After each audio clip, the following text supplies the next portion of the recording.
Saksakalyan gunarnavasya Vande Guru Sri Charanaravindan.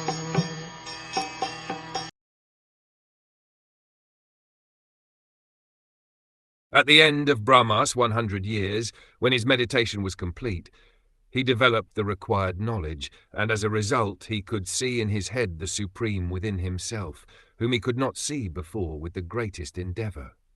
The Supreme Lord can be experienced only through the process of devotional service and not by one's personal endeavor in mental speculation. The age of Brahmā is calculated in terms of Divya years, which are distinct from the solar years of human beings. The Divya years are calculated in Bhagavad Gita, Sahasra Yuga Paryantam Aharyad Brahmano Vidu. Brahmā's 1 day is equal to 1,000 times the aggregate of the 4 yugas, calculated to be 43 lakh years.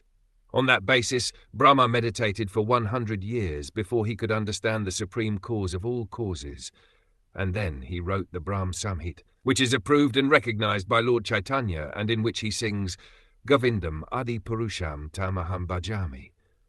One has to wait for the mercy of the Lord before one can either render service unto him or know him as he is.